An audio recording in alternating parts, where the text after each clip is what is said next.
के कंठावनीलम सुरवर बिलस दुप्रपादाब्ज चिन्हम शोभाधयम पीत वस्त्रम सर्चिजनयनम सर्वदा सुप्रसन्नम पानो नराच चापम कपि निकर यूतम बंधुना सेव्यमानम नौमी अयम जानकी सम रघुबर मनीषम पुष्पकयारूढ़ रामम।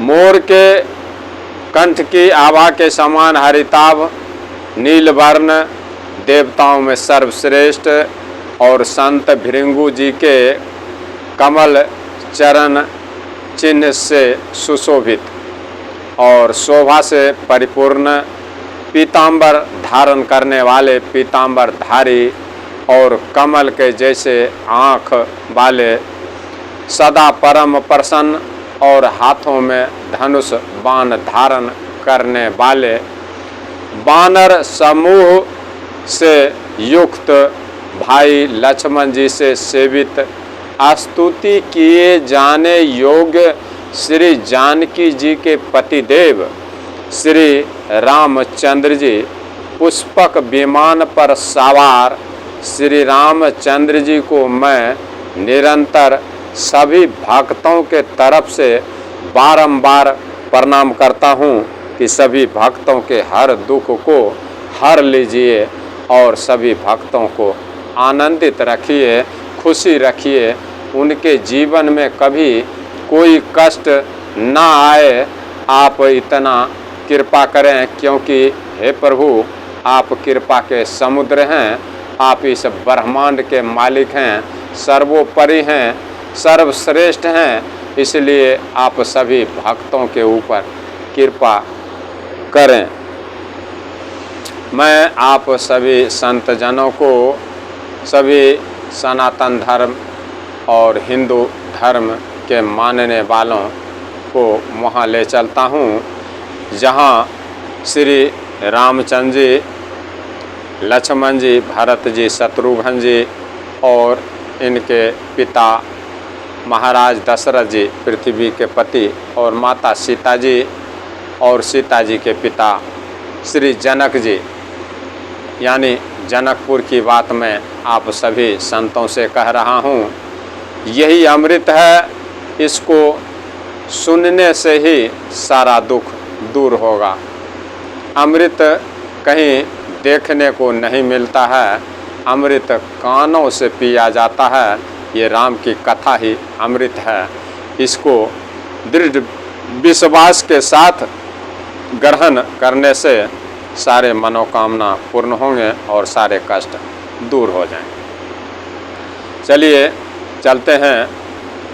अवध के नरेश दशरथ जी का भाग्य और वैभव को देखकर अपना जन्म व्यर्थ समझकर ब्रह्मा जी और सभी देवता हजारों मुख से महाराज दशरथ जी की प्रशंसा कर रहे हैं।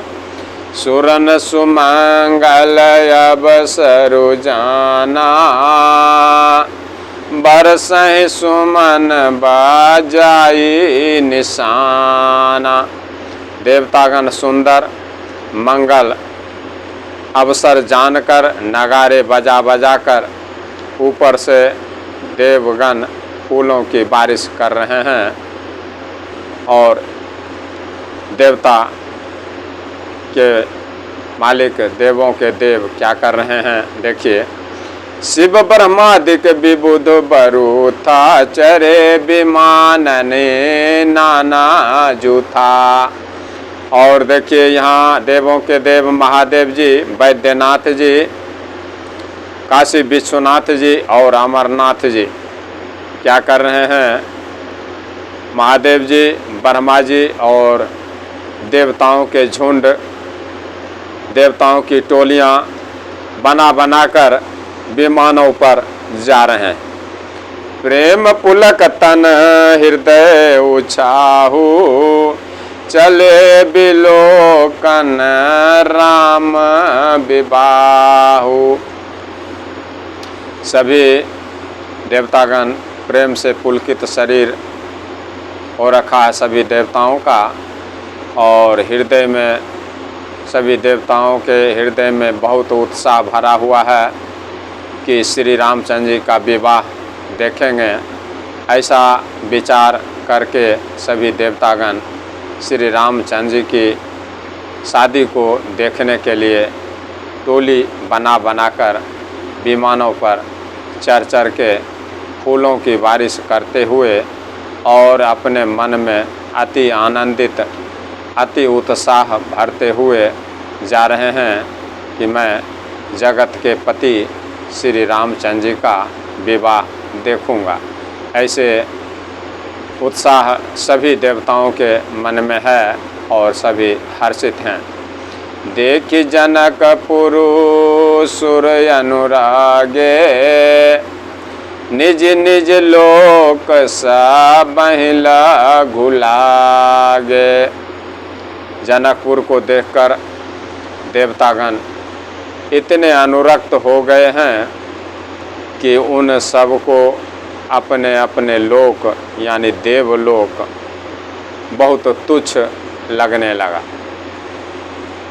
इनके जनकपुर की शोभा को देखकर, जनकपुर के ऐश्वर्य ठाठ बाट वैभव को देख करके सभी देवताओं ने अपना अपना देवलोक को भूल गया और देवलोक को ही तुच्छ समझने लगे। देखि जनक पुरु सुर अनुरागे, निज निज लोक सब महिला घुलागे। जिस प्रकार से इस माया की नगरी में दूसरे का सुख लोगों को अच्छा लगता है कि वो हमसे सुखी हैं, वो हमसे सुखी हैं, ऐसा बात कुछ भी नहीं है। इस संसार में सुखी वही है जो भगवान में लीन है। बाकी आज लाखपति बनना चाहता, लाखपति बन गए तो करोड़पति बनना चाहता है, करोड़पति बन गए तो अरबपति बनना चाहता है। इस प्रकार की माया उनके ऊपर प्रेरित रहती है कि उनकी इच्छा कभी ख़त्म नहीं होती है और लास्ट में हम मनुष्य जोनि पछताते हैं कि हमने भगवान का भजन नहीं किया।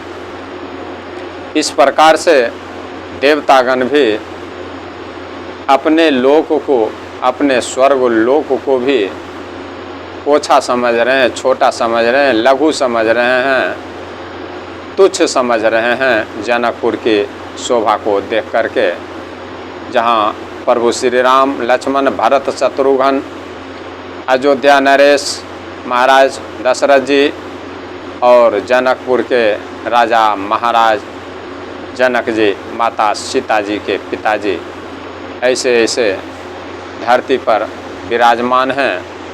इस शोभा को देख करके सभी देवतागण भी अपने लोक को बिल्कुल तुच्छ समझ रहे हैं, इसी शोभा को अच्छा समझ रहे हैं और आनंद ले रहे हैं। चित बहि चकित विचित्र बिताना, रचना सकल अलौकिक जाना। सभी विचित्र मंडप को और नाना प्रकार की सब अलौकिक रचनाओं को वे चकित होकर देख रहे हैं सभी देवतागण कि यहाँ की शोभा, मंडप की शोभा और नाना प्रकार की अलौकिक रचना है जिसको देखा नहीं जा सकता। अलौकिक का मतलब जो दिखाई नहीं दे, ऐसी चकित होने वाली, आश्चर्य होने वाली रचना वहाँ देवतागण को दिखाई दे रहे हैं, जो कि हम साधारण मनुष्य को नहीं दिखाई देता, वो सभी देवतागण को दिखाई देते हैं। चित बहि चकित विचित्र बिताना, रचना सकल अलौकिक नाना। जिस मंडप में दूल्हे और दुल्हन यानी प्रभु श्री रामचंद्र जी और माता सीता जी का विवाह होगा, उस मंडप की सजावट को देख करके देवतागण भी चकित रह रहे हैं और नाना प्रकार की अलौकिक रचना को देखकर सभी देवतागण हर्षित हो रहे हैं और चकित भी हो रहे हैं, और जिसके कारण अपने लोक के सुख भोग को भी तुच्छ समझ रहे हैं। तिन्हि देखि सब सुर सुर नारी, भय नखत जनु विदु जियारे। ऐसी विचित्र शोभा को देखकर ब्रह्मा जी, विष्णु जी, महेश जी और सारे देवी देवतागण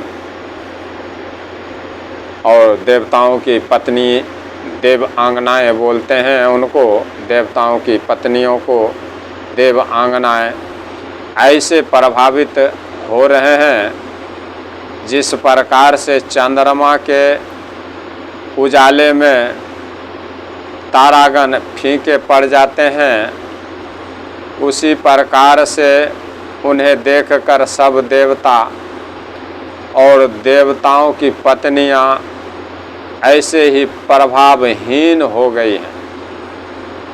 यहाँ की शोभा को देखकर सभी अपने आप को प्रभावहीन समझ रहे हैं, क्योंकि यहाँ की अलौकिक शोभा, ऐश्वर्य, वैभव कभी उन्होंने देखा नहीं, इसीलिए वे भी प्रभावहीन हो गए।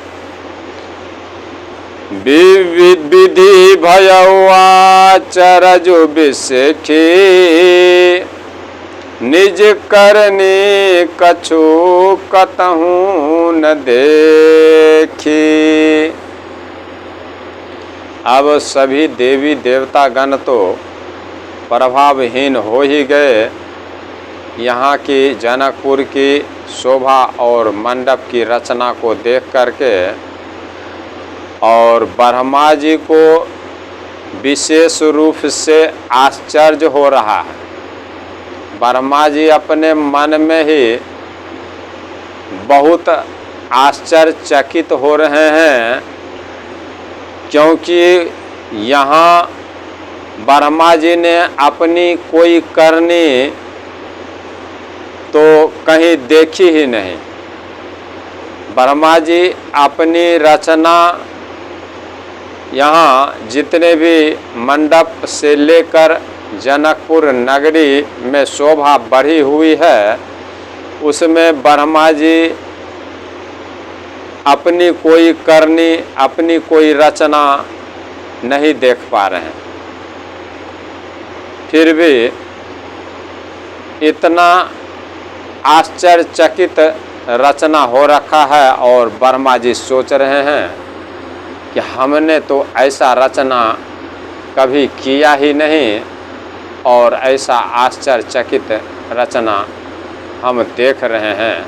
इस वजह से ब्रह्मा जी बड़े आश्चर्यचकित हो रहे हैं कि हमारा तो कोई करतूती ही नहीं, हमने तो कुछ किया ही नहीं, और ये जनकपुर स्वर्ग से भी अच्छा हो रखा है, स्वर्ग से भी सुंदर है, और देवतागण अपने स्वर्ग को छोटा समझ रहे हैं यहाँ के सुख सुविधा और सुंदरता और रचना को देख करके। इसीलिए ब्रह्मा जी, क्योंकि ब्रह्मा जी पूरे ब्रह्मांड के रचयिता हैं, इसलिए उनके मन में ये बात हो रही है कि मैंने तो कुछ रचना किया ही नहीं, और यहाँ तो स्वर्ग से भी सुंदर जनकपुर चमक रहा है। विधि भयउ आचरज विशेषी, निज करनी कछु कतहु न देखी। अपना करने, अपनी करतूती, अपनी कलाकारी, अपनी कारीगरी वर्मा जी को इस पूरे अयोध्या नगरी में कहीं नहीं दिखाई दे रहा कि हाँ कोई कहे कि वर्मा जी ने ऐसी आश्चर्य अलौकिक रचना की है। यहाँ उनके द्वारा कोई रचना नहीं किया गया और फिर भी अयोध्या नगरी स्वर्ग से भी सुंदर दिख रहा है। और सिर्फ मनुष्य जोनी को ही नहीं दिख रहा है, ये सारे देवी देवता ब्रह्मा विष्णु महेश और देवताओं की पत्नियां भी इस रचना को देख रहे हैं। शिव समुझाए देव सब, जनिया चरज भुलाहूं,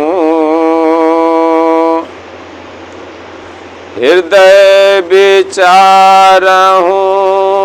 धीर धरे, सिय रघुबीर बियाहू। जब देवों के देव महादेव भोलेनाथ जी देख रहे हैं कि सभी देवता आश्चर्यचकित हो रखे हैं और अपने लोक को भूलकर यहाँ की शोभा को ही देखकर आश्चर्यचकित हो रहे हैं और इस बात को भूल गए कि हम किस काम से जनकपुर में आए हुए। तब भोलेनाथ सभी देवताओं को समझा रहे हैं और सभी देवताओं को समझाकर उनको कह रहे हैं भोलेनाथ देवताओं को कि आप लोग आश्चर्य में मत भूलिए। यहाँ की शोभा, जनकपुर की शोभा, जनकपुर की ऐश्वर्य और जनकपुर की ठाठ बाट को देखकर आप लोग भूल गए हैं। आप लोग इस शोभा को, इस आश्चर्यचकित जनकपुर को देखकर मत भूलिए। अब हृदय में थोड़ा धीरज धरिए और धीरज धरकर विचार कीजिए। क्या विचार कीजिए? हृदय विचारहूं धीर धरी, सिय रघुबीर बियाहू।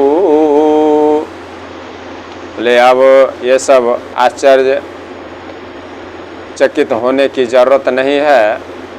अब हम लोग और आप लोग जिस काम से आए हैं, जिस उद्देश्य से आए हैं, उसके बारे में विचार कीजिए कि अब अपने हृदय में धीरज धर लीजिए। इस शोभा को देखकर आश्चर्यचकित ज़्यादा देर तक मत रहिए। अब भगवान की महिमामयी निज शक्ति, माता सीता जी का और अखिल ब्रह्मांडों के परम ईश्वर साक्षात भगवान यानी श्री रामचंद्र जी का विवाह है, इस बात को आप लोग भूल गए और इस सुंदरता, आश्चर्य चकित अलौकिक छवि को देखकर आप लोग उसी में मगन हो रहे हैं और चकित हो रहे हैं, चिंतित हो रहे हैं। इसमें चिंता करने की कोई बात नहीं है, क्योंकि आप लोग सभी भूल गए हैं इस बात को कि ये भगवान की महिमामयी निज शक्ति श्री सीता माता का विवाह है और ब्रह्मांड के परम ईश्वर श्री रामचंद्र जी का साक्षात दर्शन हो रहा है और साक्षात माता जगत की जननी निज शक्तिशाली माता महिमामयी माता सीता और पूरे ब्रह्मांड के परम ईश्वर दोनों यहाँ साक्षात रूप में हैं और दोनों का शादी है।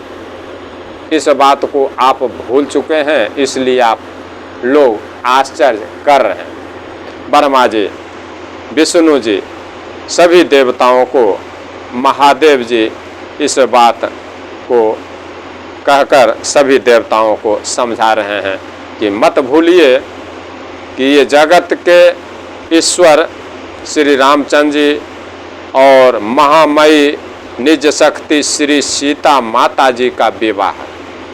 इसमें कोई आश्चर्य करने की बात नहीं है कि इतनी शोभा, इतनी सुंदरता, इतनी अलौकिक रचना कैसे हुआ।